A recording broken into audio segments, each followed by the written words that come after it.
Subscribe करें और bell दबाएं ताकि कोई खबर रह न जाए।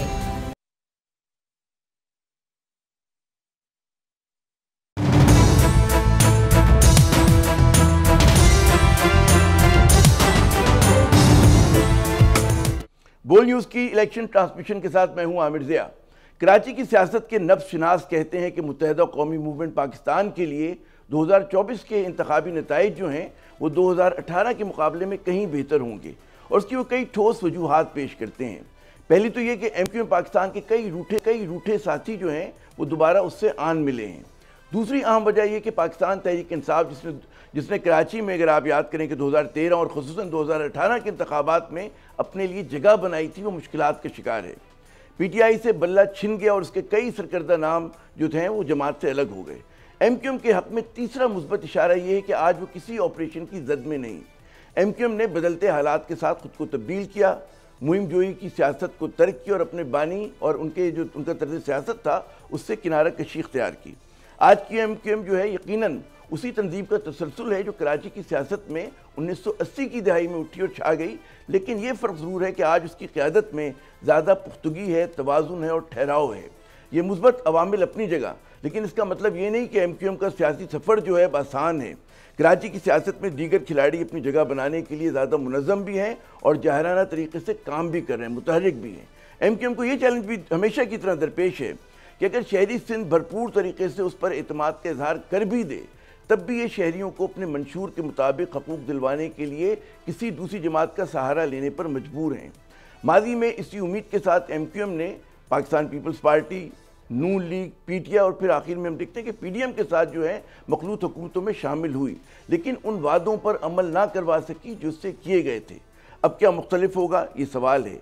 एक सवाल ये भी है कि अब इस जमात का बयानिया क्या होगा, शहरी और देही सिंध के लिए क्या पैगाम होगा। ऐसे ही कई और अहम सवाल जिनका जवाब हम आज हासिल करने की कोशिश करते हैं। हमारे साथ स्टूडियो में मौजूद हैं MQM पाकिस्तान के सरबराह जनाब मोहतरम खालिद मकबूल सिद्दीकी साहब।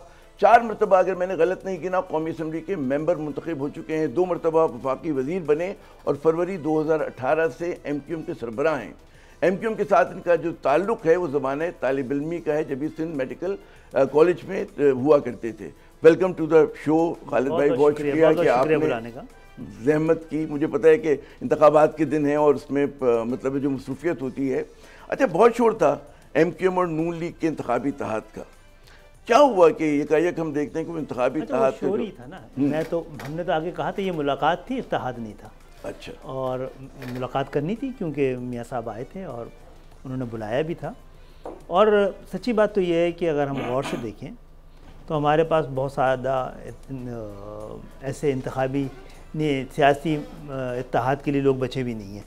तो मैं समझता हूँ कि इन मुलाकातों से हमें यह अंदाज़ा तो हुआ है कि पाकिस्तान मुस्लिम लीग नून ने बहुत सारे मरहल से गुजर के खासी पुख्तगी भी आई है और मेरा ख्याल है थोड़ा सा हमारे साथ उनकी जहनी आमांगी के लिए राहें हमवार होने के इम्कानात भी हैं।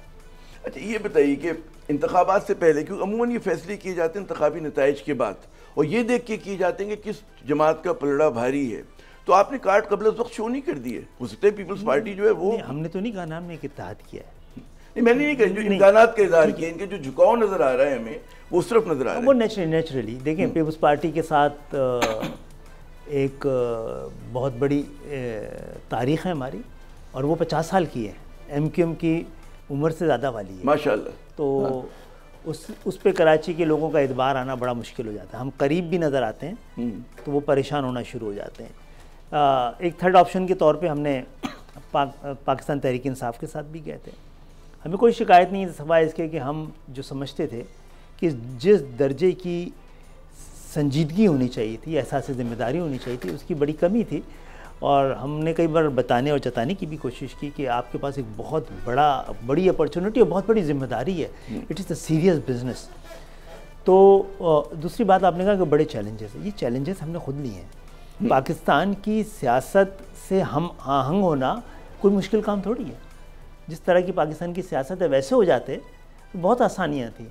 मैं तैयारी कर रहा था अपने बेटे को अपने बाद इंतखाबात लड़ने की ना, इसके बजाय कि शटअप कॉल देता कि इस तरह सोचो भी नहीं, तो मुश्किल काम है। और हमने जो पिछली दफ़ा फिर ये वाली बात आपने की कि वो बहुत सारे वादे वफा नहीं हुए, लेकिन इस दफ़ा हमने 2018 के बाद बहुत कम शोर मचा के बहुत सारी चीज़ें अपनी तस्लीम भी करवाई हैं। 75 साल बाद हैदराबाद को यूनिवर्सिटी मिलने जा रही है, तकरीबन मिल गई है, वापस नहीं हो सकती शायद। हमने पहली दफ़ा MQM 2018 से पहले की MQM ने शायद इतनी संजीदगी से और ज़्यादा शोर मचा के भी सेंसस पे काम नहीं किया था। इस कमज़ोर सी MQM ने 75 लाख अफराद को, कराची के लापता अफराद को पाकिस्तान की आबादी के अकाउंट में जमा करवाया है। और बड़ी बुनियादी किस्म की हमने ही 18वीं तरमीम में ये जो डिवॉल्व होनी है चीज़ें जी, और उसके लिए स्ट्रगल की, सुप्रीम कोर्ट गए और वहाँ से अपने हक़ में फ़ैसला लिया है, और ये फ़ैसला हमेशा के लिए पूरे पाकिस्तान पर लागू होगा, उसके खिलाफ होगा। बिल्कुल आपने दुरुस्त कहा। तो यकीनन ये कामयाबी अपनी जगह, लेकिन वो लोग जो आपके हिमायती हैं वो मेरे ख्याल में ज़्यादा बड़े कारनामों की तवक्को करें। मैं भी उस पर आता हूँ कि वो जो कारनामे आप लोगों से वो तवक्को करें कि होंगे। अच्छा, नून लीग की जो सियासत है और उसका जो महवर है, ताकत का उसका मिंबा है, वो तो वस्ती पंजाब है। और ज़ाहिर है कि अमूमन कहा ही जाता है, जो हमारे दानिश्वर हैं सिंध से ताल्लुक़ रखने वाले, कि इत्तेहाद वहाँ होना चाहिए कि जहाँ पर आप होते हैं। ज़्यादा जो एक सेंस बनती है कि जी अगर आप देही सिंध की नुमाइंदा कुव्वतों के साथ प्रेवेल ना कर रहा हो वहाँ क्या करें। हाँ, नहीं, मैं कि सवाल तो बनता है ना कि जहाँ पे देही कुव्वतें हैं नुमाइंदा, उनके साथ ज़्यादा होना चाहिए। तो ये जो मतलब है पंजाब की एक जमात के साथ जिसका सारा जोर उधर है, तो आपके ख्याल में माजी में भी जनाब GDA भी के साथ भी हमारी, मेरा ख्याल है मुस्लिम लीग से ज़्यादा उनसे मुज़ाकरात हो रहे हैं, JUI से हो रहे हैं जो यहाँ पर हैं, और यहाँ की सिंध की दूसरी सियासी कुव्वतें उनके साथ भी हो रहे हैं, वो भी सिंध के रहने वाली है ना। पीपल्स पार्टी के साथ तो 50 साल का वादों का और धोखों का एक पूरा तारीख़ है। और MQM से पहले ही ऐसे हालात होते कि लोग ये कहते कि पीपल्स पार्टी ने MQM से अलग हटके जो दूसरी सियासी जमातें MQM से पहले जीती थी उनके साथ बड़े अच्छे उसके रवाबित थे, ताउन था, ऐसा नहीं था ना। जो पीपल्स पार्टी की तारीख़ जो है इधर हम इधर तुम से शुरू हुई, फिर उसने क्या किया, उसने आने के बाद फौरी तौर पर, हालांकि भुट्टो साहब तो पंजाब से भी जीते थे ना, लिसानी बुनियाद पर सिंध में शहरी और देही का कोटा लगा दिया। आपने एडमिनिस्ट्रेटिवली तकसीम कर दिया ना सिंध को। फिर आपने उनको टाइम नहीं दिया गया था, उन्होंने 10 दिन के अंदर जो उन्होंने कारखानों को, इंडस्ट्री को, ट्रेड को, सब को नेशनलाइजेशन के नाम पे फ्यूडलाइज कर लिया।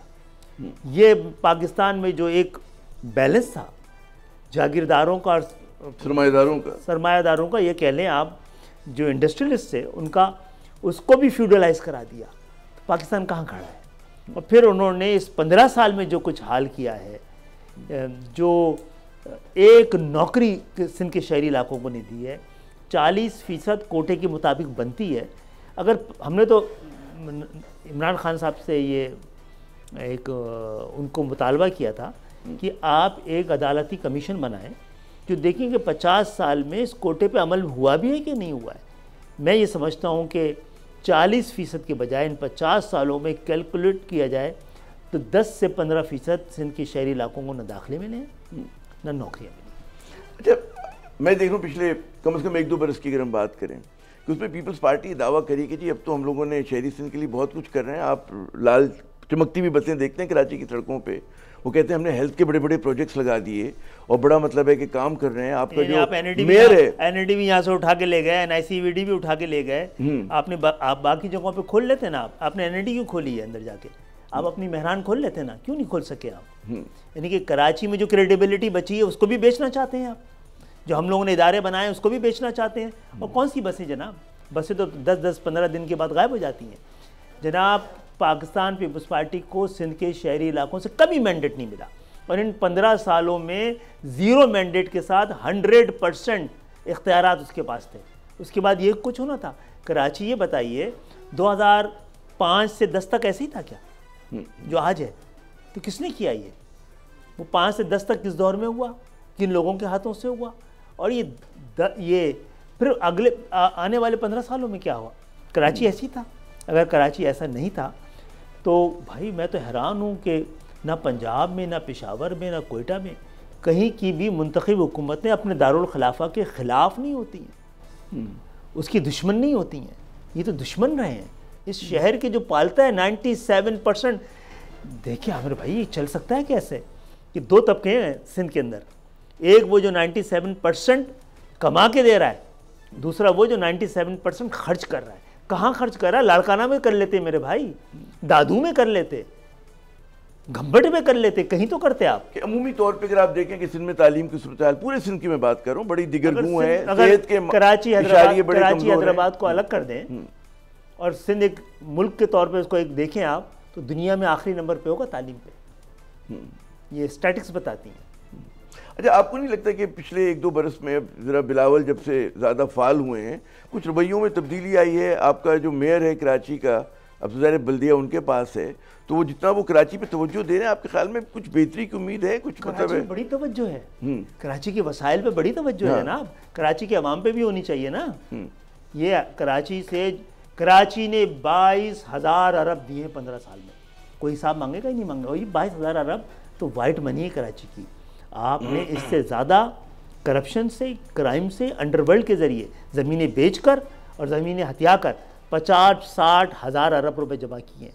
ये इनकी ये रकम नेशनल सिक्योरिटी के लिए ख़तरा है, पाकिस्तान के बका के लिए ख़तरा। ये इससे हर एक चीज़ को ख़रीदने के काबिल हो गए। तो जनाब ये इस पे बात की जाए, क्या तवज्जो है? बयानात तवज्जो है, क्या तवज्जो है? क्या कराची के ये जब से आए हैं कराची में गटर के ढक्कन लग गए, पीने का पानी मिल गया है, निकासियात बेहतर हो गई है, स्कूलों की शक्ल बदली है? ये इनके इंटरव्यूज़, इनके प्रेस कॉन्फ्रेंस से आप अंदाज़ा करने की कराची पे तवज्जो ज़्यादा है। क्या है खैर, ये बात तो मेरे ख्याल में कराची वाहिद बदकिस्मत शहर है कि मैं, और अगर आप मुआवजा करते हैं और शहरों में तरक्की हुई है पाकिस्तान, ये कराची में नितात है, तो इसमें तो मेरे ख्याल में कोई शक शुबा नहीं है। कूड़े के ढेर हैं, आवारा कुत्ते हैं, स्ट्रीट क्राइम है। नहीं, कराची के पास क्या फंड नहीं है? कराची कमा के नहीं देता है तो होना चाहिए ना। कराची गरीब शहर हो, ये अमीर तरीन शहर है, दुनिया के अमीर तरीन शहरों में, दुनिया का सबसे बड़े चैरिटी का कैपिटल है ये। दुनिया के अमीर तरीन शहर में गरीब तरीन लोग रहते हैं। आप वो जो रूरल एरियाज़ हैं उसकी वो हालत नहीं है जो कराची के स्लम्स की है। तो कराची वाले तो लोग खुद अपने मसाइल से मुझे लगता है अच्छा, एक मफरूज़े की बात करते हैं कि बिलावल बड़ा जोर लगा रहे हैं। किस पे? जी, मैं बता रहा हूँ ना कि बिलावल एक जोर लगा रहे हैं कि जी उनकी सादा अक्सरियत आ जाए और वो आज़ाद उम्मीदवारों को मिलाकर हुकूमत बना लें। अगर इत्तेफाक में उनकी हुकूमत होती है, सिंध में इम्कान है कि उनकी हुकूमत होगी, बड़ा एक ब्राइट चांसेस हैं। क्या MQM रीथिंक करेगी अगर वो आपसे ये बात करें कि जी कराची को हम अब आगे लेके जाना चाहते हैं, सिर्फ कराची को नहीं, शहरी सिंध को आगे लेके जाना चाहते हैं, पूरे सूबे को आगे लेके जाना चाहते हैं, जो आपकी भी ख्वाहिश है। एक सुराग से दो तक तो ठीक है ना, 3-4 तक भी ठीक है। लोग हमें तो बहुत ही बड़ा मुनाफिक कहने लगेंगे ना। अच्छा, एक बात है कि अभी भी गए थे ना PDM के साथ, तो PDM के साथ अलग किया, पीपल्स पार्टी के साथ अलग मुआहदा किया था, जिस पे पाकिस्तान के तमाम सियासी क़यादत की साइन है। यही मेरा आपसे अगला सवाल था कि जब आपने PTI को छोड़ा और PDM में आप शामिल हुए, तो आप इन दोनों बड़ी जमातों से, नून लीग से और पीपल्स पार्टी से कई मरतबा आपने झेला हुआ है। मैं डसने का लफ्ज़ इस्तेमाल नहीं कर रहा है ना। तो किस उम्मीद पे किया था? और उसके बाद PDM के जो 16 माह थे उसमें कोई किसी दोनों में मुख्तलिफ मामला है। ठीक है, नवाज शरीफ साहब जब वज़ीर आज़म थे अभी 2013 में जी, तो हम तो अपोजिशन में थे, उनके साथ नहीं थे, अपोजिशन में बैठे थे, फिर भी हमने हैदराबाद की यूनिवर्सिटी का उनसे मंजूर करवाई। ये शाहिद खाकान अब्बासी जब थे वज़ीर आज़म, तो ये जो ग्रीन बस पीपल्स पार्टी को चलानी चाहिए थी, वो हमने उनसे मंजूर करवाई।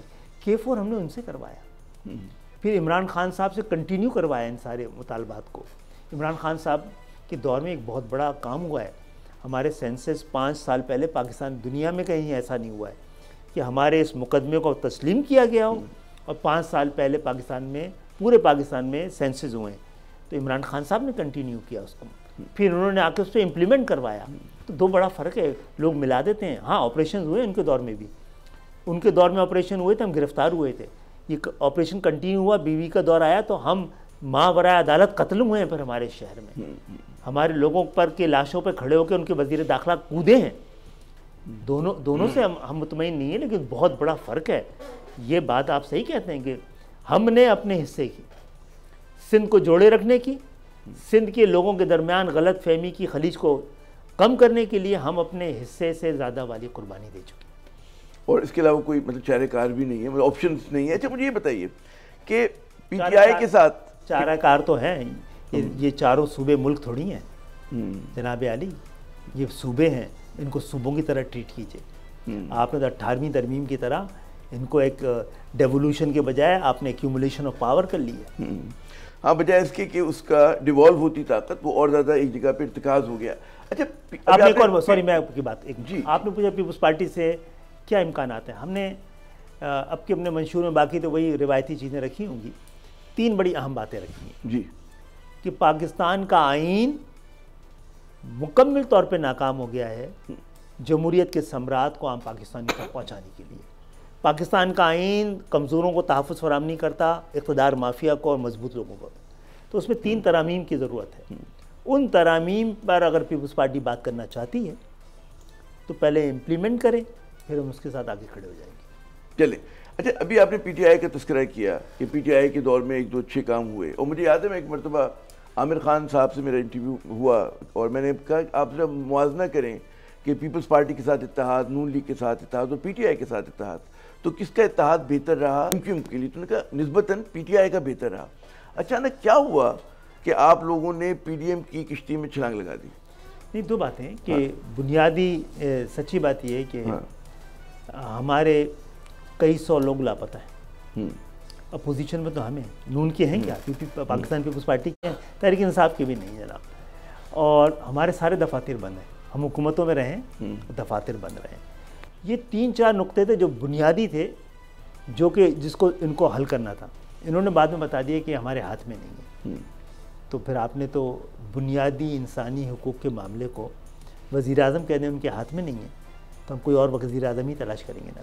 अच्छा फिर आपने नया वज़ीर आज़म तलाश कर लिया। अच्छा दूसरी बात ये कि मैंने ख़ुद जो वजारत छोड़ी थी इमरान खान साहब की, हालांकि मुझे वज़ीर नहीं बनना था, हमने अमीनुल हक साहब का नाम दिया हुआ था, ये ख़ुद इमरान खान साहब ने रिक्वेस्ट की कि आप बन जाएं। तो हम तंजीम ने भी इसलिए भेज दिया कि सरबराह वहाँ होंगे तो शायद ये बुनियादी मसले इनके साथ कोई हमारी मखासमत तो रही सियासी, लेकिन हुकूमत का तजर्बा नहीं रहा है। तो मैंने भी इसलिए छोड़ी थी कि मुझे लगता था कि सीरियसनेस की कमी है।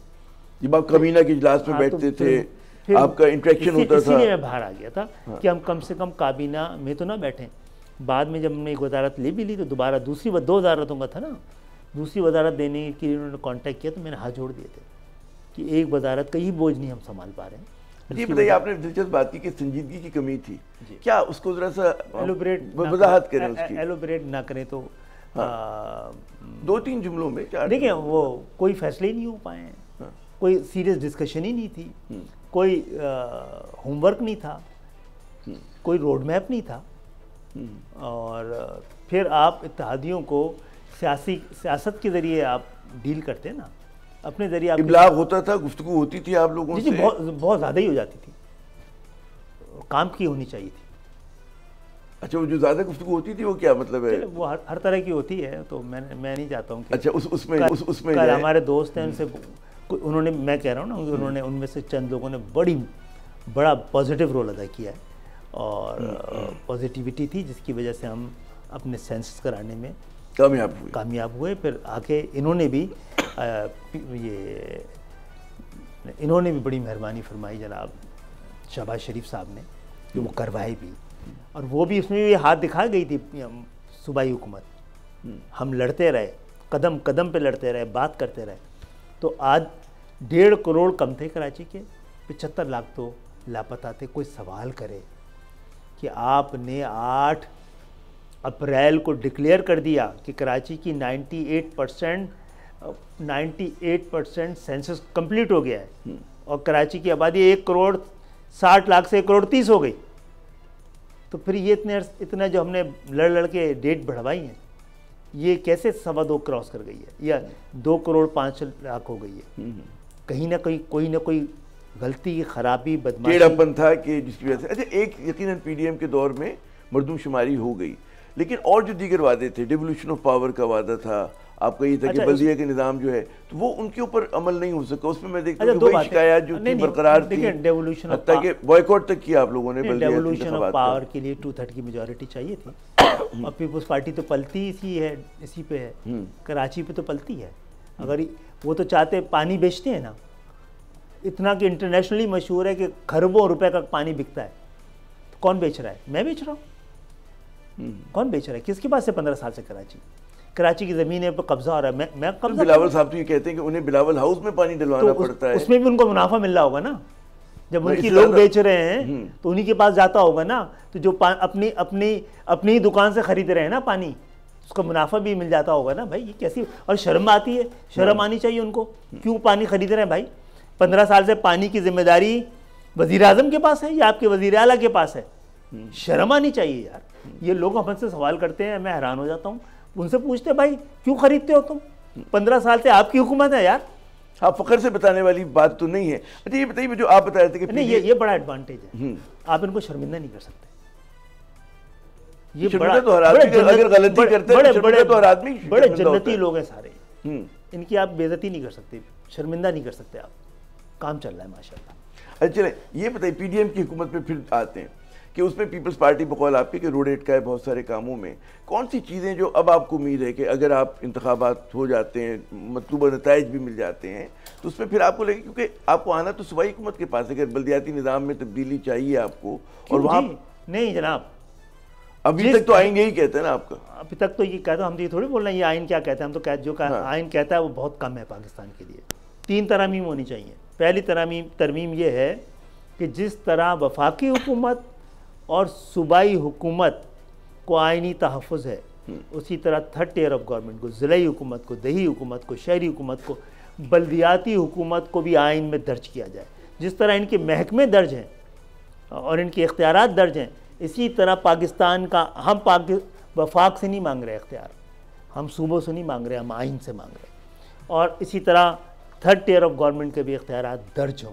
तीसरी बात यह कि नेशनल फाइनेंस कमीशन को प्रोविंशियल फाइनेंस कमीशन के साथ मशरूत कर दे आइन, और जिस फार्मूले के तहत वफाक सूबों को देता है, उसी फार्मूले के तहत वफाक ही एक ही वक्त में एक ही छत के नीचे ये हो, डायरेक्टली डिवीजन्स को, डिस्ट्रिक्ट्स के मुंतखब लोगों को, डिप्टी कमिश्नर्स को नहीं, मुंतखब लोगों को। तीसरा ये कि जिस तरह 5 साल की मुद्दत पूरी करने के बाद एक अबूरी वज़ीर आज़म, एक अबूरी वज़ीर आला आता है, इसी तरह जब बल्दियात अपनी मुद्दत पूरी करें तो मेयर या जो चेयरमैन जो भी होते हैं, एक अबूरी चेयरमैन 3 महीने के लिए आ जाए, और 3 महीने बाद इंतखाबात आइन की पाबंदी के साथ उसी तरह होते रहें। और ये कि पाकिस्तान में आम इंतखाबात उस वक्त तक ना हो जब तक बल्दियाती हुकूमतें इंटैक्ट ना हो। अच्छा, बड़ा आपने अहम नुकता उठाया, लेकिन वक्फे के बाद दोबारा आते हैं इसके ऊपर। तो नाज़रीन, बिल्कुल आइन 9 से नहीं डरना चाहिए। आइन पाकिस्तान का जो है वो, अगर इसमें तब्दीली की ज़रूरत है, बेहतर हो सकता है तो होना चाहिए। मज़ीद बात करेंगे वक्फे के बाद, हमारे साथ रहिएगा।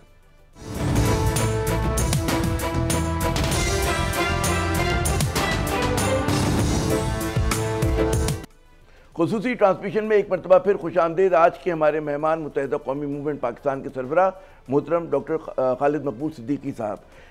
वक्फे पे जाने से पहले बात हो रही थी कि जी आइन में तरामीम की, जिसका इन्होंने एक खाका हमारे सामने पेश किया। लेकिन खालिद साहब, जो असल चैलेंज है कि 2/3 अक्सरियत चाहिए आपको आइनी तरामीम के लिए, उसमें कौन जो जमातें हैं आपकी जेन्युइन हकीकी इत्तेहादी होंगी? वाकई कितनी जमातें इस तरह की तब्दीली चाहती हैं? क्योंकि महसूस ये होता है कि मजबूत शहरी निज़ाम के ख़िलाफ़ तो जितनी बड़ी रिवायती जमातें सब उसके ख़िलाफ़ हैं। तो हम क्या इंतखाबात में कामयाब होने के लिए पाकिस्तान की आवाम के लिए आखिरी उम्मीद पे खड़े ना हो? इतना ज़रूरी तो नहीं हमारा हुकूमत बनवाना और हुकूमतों में शामिल हो जाना। अपोजिशन में रहेंगे, ये बात करते रहेंगे, इस बात पे लड़ते रहेंगे। कोई आपको ऐसे इत्तेहादी नजर आते हैं कि ऐसी क़ुव्वतें जिनके साथ आप छोटी छोटी जमातें हो, जो आपके जो आप फरमा रहे हैं? मुस्लिम लीग तैयार लगती है मुझे, नून लीग उसमें तैयार है, और उनको करना भी चाहिए। उसने बहुत कुछ सीखा है। अगर आप ये आइन जो आप कह रहे हैं, आइन में तरमीम, आइन 9 की बात है, आपने इतनी तो 30 के करीब तो आपने वो करा दी है उसमें तरामीम ऑलरेडी, 20 के करीब। 18वीं तरमीम में तो 100 से ज़्यादा हुई हैं। अच्छा, तो भुट्टो साहब के दौर में ही हुई बहुत सारी। हाँ, भुट्टो साहब के दौर तो अच्छा, कौन सी हुई हैं जिसमें हुक्मरानों ने अपने आप को मजबूत किया है, आमिरों ने अपने आप को मजबूत किया है, मुल्लाओं ने अपने आप को मजबूत किया है? लेकिन आवाम को मजबूत कीजिए। आवाम तक इख्तियार पहुँचना चाहिए। हम पाकिस्तान के बजाय, हुकूमत पाकिस्तान के बजाय पाकिस्तानी की हुकूमत चाहते हैं। ऐसी जमहूरियत जो पाकिस्तान की आवाम के लिए हो, पाकिस्तान की आवाम के ज़रिए हो और उन्हीं की बुनियाद पर हो। तो ये अवाम दोस्त जमहूरियत का जो ख्वाब है वो हमें पूरा होता तो नज़र नहीं आ रहा है, क्योंकि यहाँ पे जो कुव्वतें मजबूत हैं, जो ज़्यादा फ़ाल हैं, जिनके पास इख्तियार और ताकत है। आमिर भाई, हम लोग कोई प्रोफेशनल पॉलिटिशियन तो नहीं अपने घरों पे जाएंगे। हमने कॉम्प्रोमाइज़ किया हुआ है। हम में से अक्सर जो हैं प्रोफेशनल लाइफ है उनकी, हम अपने इन धंधों को छोड़ेंगे तो शायद ज़्यादा अच्छी ज़िंदगी गुजार सकें। तो ये मतलब है इससे जुमले से मैं ये समझूं कि आप आखिरी दाव खेल रहे हैं, कि आप कह रहे हैं फिर चले जाएंगे? अगर मुकम्मल ही नाकामी हो गई, और मैंने तो आधी ज़िंदगी अपनी एग्जाइल में गुजारी है जनाब, बगैर जुर्म की गुजारी है ना। तो लेकिन दिलचस्प बात ये होती है कि सियासत में कोई मुकम्मल नाकामी या कामयाबी नहीं होती है, मतलब है उसमें लेकिन आपका ज़मीर तो होता है ना, लगता है कि अब नहीं होगा, घर जाओ, ये काम नहीं करना है आप। अच्छा, ये एक बड़ी मुश्किल सूरत हाल नहीं कि शहरी सिंध आपको 100% फ़र्ज़ करें इत्तेमाद का वोट दे देते हैं, फिर भी आप उसके मसाइल हल नहीं करा सकते। जनाब आली, हाँ, ये जो बेबसी है। नहीं, दो बातें हैं। हाँ, दो बातें हैं। आप सेंसस सही करवा दें, सूबे को मुतालबा कहीं और से शुरू हो जाएगा, कहीं और से। अगर ये ऐसा है तो सूबे जो है धरती माँ नहीं है, धरती माँ पाकिस्तान है। सूबे महज एडमिनिस्ट्रेटिव यूनिट है। हम 75 साल पहले जिस कराची में आए थे वो सिंध का हिस्सा नहीं था, दारुल खिलाफा था। कायद आज़म का डिक्लेयर किया वो दारुल खिलाफा था।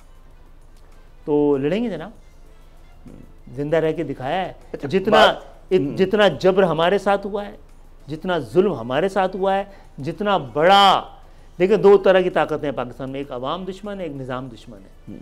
तो निज़ाम दुश्मन हम जैसे लोगों को, फिर अवाम दुश्मन हर तरह से मुत्तहिद होकर मारते हैं। हम जिंदा हैं अल्हम्दुलिल्लाह। ये बताइए, आपने कहा जी लड़ेंगे। इस मुल्क में दुनिया की जमहूरियतें जो होती हैं वहाँ पे अफ़हाम व तफ़हीम से बात होती है, लड़ाई की ज़रूरत नहीं होती है।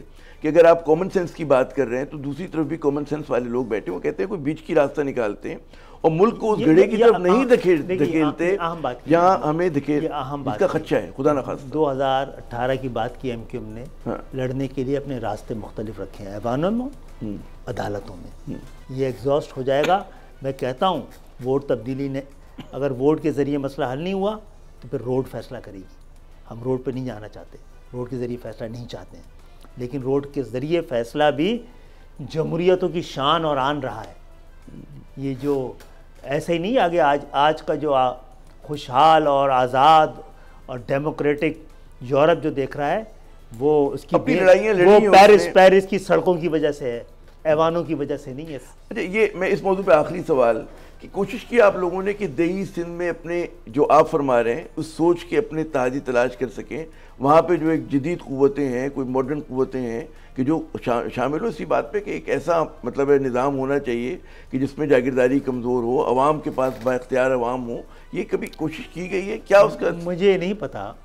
सिंध के जो कॉम्परस्त हैं, बाएं बाजू के लोग हैं, मुझे नहीं पता कि 15 साल से पीपल्स पार्टी को उसकी किस खूबी की वजह से, किन खिदमात की वजह से ये उसको साथ ताउन किया गया है। अवामी ताउन तो नहीं है, उससे ज़्यादा वाला कोई ताउन है। और 15 साल से वो खुद पाकिस्तान की, मेरे नज़दीक जहाँ से खड़ा होकर मैं देख रहा हूँ, पाकिस्तान की सिक्योरिटी के लिए थ्रेट बन गया है ये 15 साल का तसलसल के साथ इक़्तिदार। हमने कोशिश की है, हमने अपने इससे ज़्यादा की। जिस जगह से मैं खड़ा हूँ यहाँ से 3 सिंधियों को खड़ा किया, एक बलोच को खड़ा किया। कोई मुझे लाड़काना से खड़ा करेगा, जितवाएगा? और क्या चाहिए आपको? हमने तो गली गली गए, मोहल्ले मोहल्ले गए, हमारे सफ़ों में बहुत सिंधी। ये बड़ी मुस्बत बात है कि जनाब मतलब कसीरुल लिसानी सूबा है हमारा, तो हर मतलब लिसान के बोलने वाले लोग एक दूसरे के इलाकों से खड़े हों, तभी आज की MQM सोहराबगढ़ से इलेक्शन लड़ रही है ना, महसूद को खड़ा किया हुआ है। आज की MQM लड़ रही है ना वहाँ से, मच्छर कॉलोनी से, किमाड़ी से। हम तो फैल रहे हैं, उसी वजह से दिल दहल रहे हैं। अच्छा, अब एक और मौजू पे आते हैं। एक तासुर ये जा रहा है अवाम में बहुत ज़्यादा, MQM के हवाले से नहीं, वो ये कह रहे हैं कि जी जिस तरह से 2024 के इंतखाबात के इनेकाद हो रहा है तो वो डालने से पहले इंतखाबात जो मुतनाज़ा हो गए। पीपल्स पार्टी कहती है जी लेवल प्लेइंग फील्ड नहीं है, पीटीआई कहती है लेवल प्लेइंग फील्ड नहीं है, एमक्यूएम को भी शिकायत है कि जी मतलब है कि लेवल प्लेइंग फील्ड नहीं है, नून लीग भी शिकायत कर रही है। तो ये मामला क्या है कि ये जो 2024 के इंतखाबात हैं, क्या 2018 से बेहतर होंगे, 2013 जैसे होंगे, 8 जैसे होंगे, क्या जरा हमें समझाएं। देखें, एक तो ये पीपल्स पार्टी को शायद उस तरह की यकीनदानी 2013 में तो, ये 2018 में तो वो पार्टनर ही थे, पीटीआई के साथ पार्टनर रहे इस पूरे दौर में। हम तो खुले इत्तेहादी थे, वो खुफिया इत्तेहादी थे, पीडीएम में बैठ के उनके लिए काम कर रहे थे। तो उनको तो जो बाकी कुव्वतें थी, पीर पगाड़ा साहब थे और थे, सबको फारिग कर दिया गया था। मैं से ज़्यादा वाली बात, अभी मैं उतनी ही सच बोलूँगा जितनी आपकी जमहूरियत आज़ाद है और आपका मीडिया आज़ाद है। भाई मीडिया भरपूर आज़ाद है, जमहूरियत हमारी है माशाल्लाह कायम बताया। मैं ये बताइए कि पीटीआई से बल्ला छिन गया, उसके मतलब बहुत सारे लीडर्स ने छोड़ दिया, कई जेल में हैं, इंसाफ हो रहा है उनके साथ बतौर, क्योंकि आपने भी इस तरह के दौर बहुत अच्छी बात है, बिल्कुल नहीं होना चाहिए। लेकिन उन्होंने जो 18 में इलेक्शन जीता है, क्या वो इसी तरह जीता है, लेवल प्लेइंग फील्ड के साथ जीता है? एमक्यूएम को में हमेशा ऐसे ही होगा कि एक नहीं होना चाहिए, पिटाई हो रही होगी, एक पे मेहरबानी हो रही होगी। जी जनाब, नबियों के आने का सिलसिला बंद हुआ है। खुदा खुद उतर के नहीं आता, वो मैदान अमल में उतरने वालों के साथ उतरता है। दुनिया में जो आज़ाद मुल्क हैं, आज़ादी बाई चांस नहीं, बाई चॉइस है। तो आपको निकलना पड़ेगा, हम तैयार हैं। पाकिस्तान की अवाम को खड़ा होना पड़ेगा। ये जागीरदाराना जमहूरियत के लिए नहीं बनाया पाकिस्तान। कायदे आज़म ने जनवन जमहूरियत की बात की थी, ये जागीरदारों ने नहीं बनाया है। जागीरदार रुकावट रहे हैं इस आज़ादी में। इस आज़ादी आपको जब तक शराकती, शमूलियती, असली हकीकी जमहूरियत नहीं होगी, ये जमहूरियत का ढोंग ना होना बेहतर है। जी बताइए कि इंतखाबात के बाद आप मुल्क में सियासी इस्तेहकाम आपको होता हुआ नज़र आ रहा है? जिस तरह के हमें चैलेंजेस दरपेश हैं, सियासत मुनक़सम है, माशी बहुत बड़ी मतलब चैलेंजेस हमारे सामने हैं, क्या खाका देख रहे हैं इंतखाबात के बाद का? जो मेरे ख्याल में सब बहुत सारे सोचने वाले जहन डरे हुए हैं। मुझसे किसी ने पूछा था पाकिस्तान में जो माशी बहरान है, मुझे तो नज़र नहीं आ रहा, मुझे तो नियतों का बहरान नज़र आता है। ये नियत का बहरान है। अरबपति लोग टैक्स नहीं देंगे तो ये मामला मौजूद रहेगा। अगर इनसे क्यों टैक्स नहीं लिया जाए? ये एक तरफ 2300 ख़ानदान है, एक तरफ 23 करोड़ अवाम है, इनके दरमियान सब बंदी करने के लिए एमक्यूएम निकली इस दफ़ा। तो ये जब आप टैक्स की बात करते हैं तो मैं डर जाता हूँ और कॉर्पोरेट सेक्टर डर जाता है कि जिसको हमेशा मतलब है बोझ उसी पे पड़ता है, रिटेलर्स के ऊपर नहीं पड़ता, प्रॉपर्टी टाइकून्स पे नहीं होता, आपके एग्रीकल्चर का टैक्स नहीं लगता। तो ये तो एमक्यूएम थी जी, जिसने आज से 30-35 साल ये पहले ये सवाल किया था और टैक्स लगाने का कहा था। बेशर्मी की बात देखिए, ट्रेड पे टैक्स थोड़ी लगता है, टैक्स लगता है कमाई पे। आप सोना ढाल रहे हो या सब्जी उगा रहे हो, अगर आप कमा रहे हैं तो आप टैक्स दें। ये क्या बेशर्मी है यार? क्या किस तरह, मैंने इमरान खान साहब से कहा था ना, तब्दीली लाना है ना अपने ऐवान में लाइए। कैसा बेशरम ऐवान है कि किसानों की नुमाइंदगी जागीरदार कर रहा है, मजदूरों की नुमाइंदगी सरमादार कर रहा है, अवाम के बजाय ख़ानदान बैठे हुए यहाँ पे। अच्छा, ये जो आपने बात की, आप सोचिए, हमारे लिए आसान काम नहीं है। हमारे पास फाइनेंशियल क्राइसिस था, हम बेच देते अपनी सारी सीटें, अमीर लोगों को भेज देते, लोगों को बुरा थोड़ी लगता, जितवाते वो। हमने तो जिस तरह की गरीब बस्तियां हैं, मैं 4 दफ़ा, सुनिएगा, जिगर थाम के सुनने वाली बात है, मैं 4 दफ़ा एमएनए बनाऊं, मैंने 10 रुपये खर्च नहीं किए। कोई इस दावे के साथ आए तो बताए।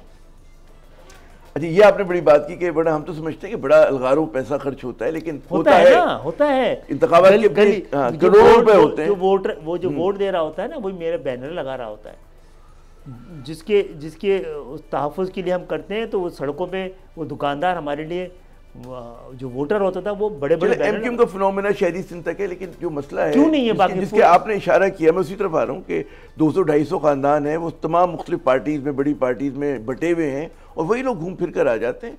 तो अपने खिलाफ इस्लाहात कैसे होंगी? जो आप कहते हैं जी आइन में तब्दीली लाना है, उसको बेहतर बनाना है, तो ये लोग क्यों करेंगे कि जहाँ पर जागीरदार को अपने उसके मफाद पे ज़रूरत पड़ रहा है? नहीं करेंगे तो उस मुल्क की आज़ादी को भी का भी तहफ़्फ़ुज़ नहीं हो पाएगा जनाब। ये मुल्क जो, अगर आप देखें अगर भाई, दुनिया में कभी मुल्क तरक्की नहीं करता है, ख़ित्ता तरक्की करता है। आपका ख़ित्ता बड़ी तेज़ी से तरक्की कर रहा है। आपके पड़ोस में जो 2 आबादी के जाइंट्स हैं ना, टेक्नोलॉजी के जाइंट्स हैं, 98 में एक की गुर्बत थी 50%, उसने 15% कर ली है। एक की गुर्बत थी 40%, उसने 1% कर ली है। यानी आबादी लायबिलिटी नहीं है। ये बताइए कि बहुत सारे लोग जो एमक्यूएम पे तनकीद करते हैं कि कराची एक मरतबा एक ज़माने में बड़ा मतलब पढ़ा लिखा शहर हुआ करता था, इसके जो कहते हैं इम्तहानी नताइज हुआ करते थे बेहतरीन हुआ करते थे। आज जो है हमारे बच्चे जो भी आप मैट्रिक के इंटर के वो देखें, उसमें जो फेल होने वालों का तनासुब है, दिल आपका बैठ जाए पढ़ कर के क्या सूरत हाल है। अच्छा। तो ये क्या सिलसिला है? और उसकी तनकीद एमक्यूएम पे यूँ होती है कि आप बच्चों को पढ़ाई लिखाई से हटाकर आपने लगाया कि जी बैनर बांधो, आप खुद फरमा रहे हैं नहीं और मामला पे जिसका मैं तस्करा नहीं करना चाहता उस पर लगाया, गन पे लगा दिया, भत्ते पे लगा दिया। जी जी ये ना, चले, हाँ ठीक है। तो भाई एक तो पहली बात ये है कि एमक्यूएम थी पढ़े लिखे लोगों की जमात ना। कौन सा आम आदमी था भाई, उसको तालीम से क्यों मोहब्बत ना होती? और तालीम इदारों की सारी जद्दोजहद ही है। 50 साल पहले हम थे क्या, ये भी कोटा सिस्टम लगाए। 50 साल पहले हमने नौकरियों दाखिलों पे पाबंदी लगा। अंदरूनी सिंध का बच्चा तो पढ़ ही नहीं सकता था। आप लेके जाते, ये पाकिस्तान की जिम्मेदारी नहीं थी कि सिंध के शहरी इलाकों का अगर LMC में या चांडका में जाता तो उसके कागजात फाड़ के नंगा करके बाहर फेंक देते थे। आपने नहीं, तो कराची वालों को दिल नहीं थैलता इस बात से। और किस दौर में ये बीच में जब हमारे पास 2 बार रही है ना तालीम की मिनिस्ट्रियाँ, ज़बरदस्त फ़र्क डल रहा था। हमें फिर जोड़ा हाथ जागीरदारों ने, जो हमारे पार्टनर्स थे उस वक्त के, कि भाई अंदरूनी सिंध की तरफ ना देखें, नई रोशनी सूलों को ठीक करने की कोशिश ना करें, अब अपना कर लें। हम तो कर रहे थे। देखिए, मैं समझता हूँ 75 साल के पाकिस्तान में कराची का सबसे बेहतरीन दौर 8 अगस्त 1990 को शुरू हुआ और 18 जून 1992 को ख़त्म हो गया। कराची में एक मिनट का कर्फ्यू नहीं लगा, एक पत्थर नहीं चला। कराची, हैदराबाद, मीरपुखास, नवाबशाह के 10-15 हज़ार लोगों को नौकरियां मिली। तालीम में हम 2 साल पीछे थे पंजाब से, वो हमने एडजस्ट किया। मैं 7 साल में बगैर फेल हुए मैंने MBBS किया, मेरे बाद वालों ने 5 साल किया है। हमने किया ज़्यादा है, जताया कम है। और जहाँ तक भत्ते की ताल्लुक है ना, हम बड़े फ़ख्र से कहते हैं, आपको सुना रहा था ना किस्सा, कि एमक्यूएम चंदे से चलती है। तमाम नज़रियाती तहरीकें चंदे से चलती है। चंदे और भत्ते में सिर्फ रवैये का फ़र्क हो सकता है, पॉलिसी का नहीं। अगर पॉलिसी का फ़र्क होता तो मेरी जमात मुझसे कहती, जब मैं वज़ीर था, कि 50 करोड़ रुपए का कर्जा लो, मेरा तो प्रोफाइल बढ़ जाता ना पाकिस्तान की सियासत में। फिर वो सुन लीजिए पूरी बात, यही सुनने वाली बातें हैं। फिर मैं माफ़ करवाता, 20 करोड़ अपने पास रखता, 30 करोड़ अपनी पार्टी को देता, एमक्यूएम के सारे मसले हल हो जाने थे। ये अच्छा, वोट भी हम उन्हीं से ले रहे हैं, गन भी उनको दिखा रहे हैं, भत्ती भी उनको दे रहे हैं। और जब गली गली बाढ़, मोहल्ला मोहल्ला हिसार था, ऑपरेशन था, तो वही हमें वोट दे रहे हैं। हम कह रहे हैं घर बैठ जाओ, तो घर बैठ गए। ऐसा तारीख में आपने बाइकाट देखा था जो एमक्यूएम ने किया था? जब चंद घंटे पहले बोला निकलो, तो पूरा कराची निकला हुआ था। अच्छा, ये बताइए कि एक और बड़ा तासुर जा रहा है कि जो हमारी रिवायती सियासी जमातें हैं, और अब एमक्यूएम भी पुरानी जमात है, बन गई है, हो चुकी है, वो अभी तक 20वीं सदी में फंसी हुई हैं। और जो हमारा 21वीं सदी का नौजवान है, जो कि AI से कनेक्टेड है और वो बिल्कुल एक दूसरी दुनिया को देख रहा है, वो इनसे जुड़ा हुआ नहीं है। आप उनसे हम आहंग नहीं है। आपसे मुराद आप भी, पीपल्स पार्टी भी, हम हैं, ये नज़र नहीं आ रहा है। मैंने आते साथ पहला काम किया कि IT की मिनिस्ट्री क्यों ले लिया कि पाकिस्तान को डिजिटलाइज करना है अगर, तो आपको पाकिस्तानी से कराना पड़ेगा, पाकिस्तानी डायस्पोरा नहीं करेगा। तो मैंने 10 लाख लोगों की ट्रेनिंग का प्रोग्राम, जो IT का नंबर 1 है दुनिया में आर्टिफिशियल इंटेलिजेंस में, वो फिनलैंड है, उससे मुआहदा किया था 10 साल का। वो आज़म खान और इमरान खान की टेबल पे पड़ा रह गया। अच्छा, एक और मौजूद क्यों रह गया? उनको पता था सबसे पहले कराची वाले ट्रेन हो जाएंगे। मैं नवाज शरीफ साहब के पास लेके आया, उस ज़माने में जब सुना भी नहीं था किसी ने, 97 में, ये कॉल सेंटर्स का, किसी ने उनको बता दिया एक्सेंट हमारा अच्छा है, नहीं होने दिया। तो फिर मुस्तफ़ा कमाल ने एक IT का टावर बनाया था, नहीं होने दिया आपने। आप नहीं चाहते जागीरदाराना, आप जागीरदाराना निज़ाम को ख़त्म करें, फिर 21वीं सदी की बात करें ना। आप पहले जमहूरियत तो लाएं, आप 21वीं सदी को जम मारेंगे क्या? ये मुझे बताइए कि बड़ा इंडिया में नहीं था जागीरदारा निज़ाम, इसलिए आ गया वहाँ पे ये, और डे 1 पे ख़त्म हुआ ना, वहाँ पर ख़त्म किया गया। पाकिस्तान को क्या आज भी तीसरी सियासी क़ुव्वत की ज़रूरत है? लोगों की उम्मीदें PTI से थी, वो टूट फूट गई है। क्या एक नया मुतबादिल चाहिए पाकिस्तान को? पाकिस्तान की सियासत को इबादत की ज़रूरत है, इबादत की तरह करें, अपने खातिर करें। तीसरी चौथी दफ़ा पाकिस्तान में जो मईशत, माशी बहरान है, ये नियतों का बहरान है। आप जागीरदाराना जमहूरियत को, जागीरदारों को, पेशेवर सियासतदानों को पाकिस्तान की सियासत से आउट नहीं करेंगे, मसला हल नहीं होगा। और पाकिस्तान की अवाम के हाथ में उसकी तकदीर है, उसको कागज़, उसको वोट की पर्ची पे अपनी तकदीर पे मोहर लगाना चाहिए। अच्छा, अब ये बताएं, आते कुछ एमक्यूएम की जानिब, एमक्यूएम के अपने जो मामलात दिल हैं वो सही चल रहे हैं? अब जो सारे आपके नए इत्तेहादी आ गए उनमें हम आहंग एक दूसरे से कुछ मतलब है, हम दो सोचते हैं कि दो बात कुछ दिल जो है दुखे हुए हैं और कुछ मतलब है। क्यों दुखे हुए होंगे? तो आप बताइए ना। नहीं, क्यों दुखे हुए होंगे? हाँ। एमक्यूएम सर्वाइव कर गए ना, ये वाली एमक्यूएम। तो बाकी लोगों को भी कहा है कि आप लेफ्ट आउट ना रह जाएं, साथ रहें, ताकि इस कामयाबी में, और हमने जो सब्र किया है और जबर को शिकस्त दी है, उसकी बात तो एमक्यूएम निकल गई थी ना बहरान से। तो अच्छी बात है, हमारे तमाम साथी, तजर्बेकार साथी आ गए हैं, और इतनी बड़ा मिलाप तो पाकिस्तान की तारीख में हुआ ही नहीं है। तो आहिस्ता आहिस्ता होते होते सब चीज़ें ठीक हो जाएंगी। अरे कुछ बड़े अहम नाम जैसे आमिर खान साहब, आपके वसीम अख्तर साहब, वो आजकल फाल नजर नहीं आ रहे, कहाँ हैं? क्यों? क्या वजह? मे भी देखिए, आमिर खान साहब को भी तो पीएसपी ने तो वो सब कुछ नहीं किया था ना, जो ये एमक्यूएम हकीकी नहीं किया था। उसके हाथों में तो बराह रास्त हमारे हज़ारों शहीदों का खून कहा जाता है कि उनके, उसके बावजूद उनको लिया ना, कितना बड़ा दिल किया था। तो मे भी वो उनको लगता हो कि ये मज़ीद मर्जर नहीं होना चाहिए था शायद, तो उनको एमक्यूएम ने मना नहीं किया आने से। वो खुद अपनी शायद किसी ज़ाती मसरूफियात की वजह से ना आ रहे हो, तो अलग बात। और वसीम अख्तर साहब, उनका वो भी अभी इस वक्त पाकिस्तान में नहीं थे, मुल्क से बाहर थे। वो जब आना चाहेंगे आ जाएंगे।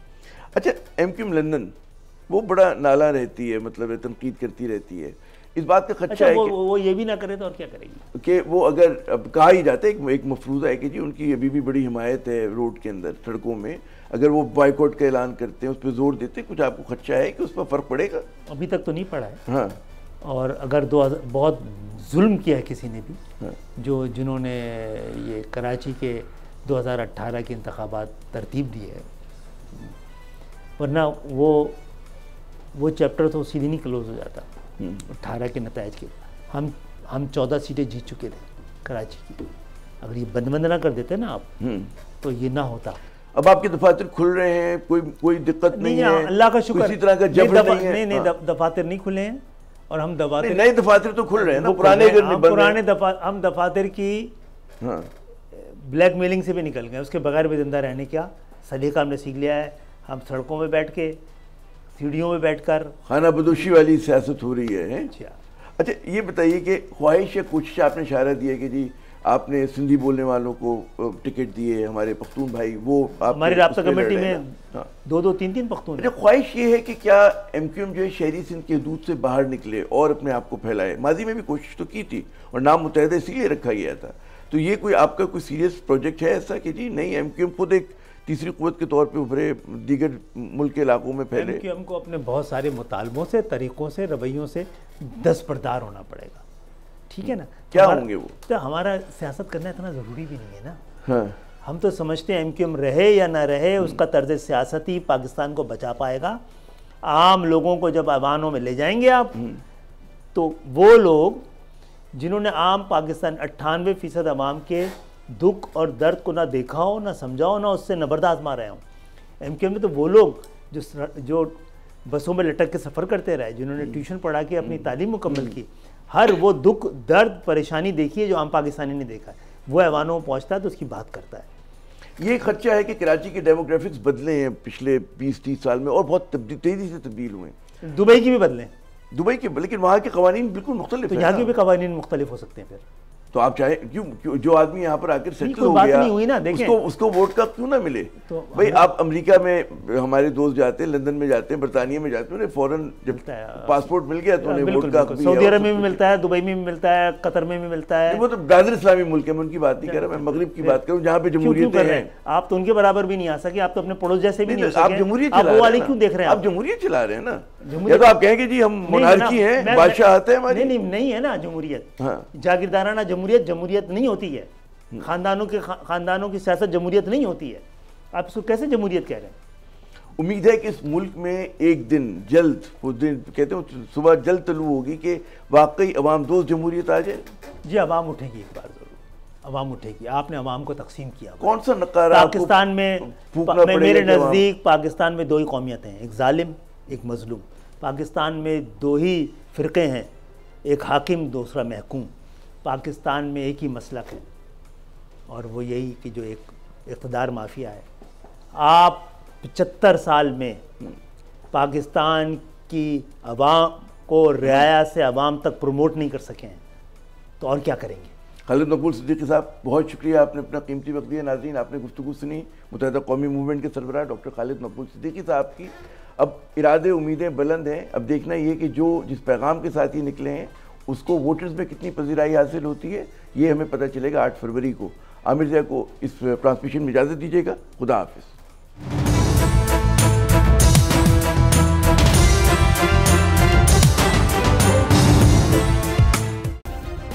सब्सक्राइब करें और बेल दबाएं ताकि कोई खबर रह न जाए।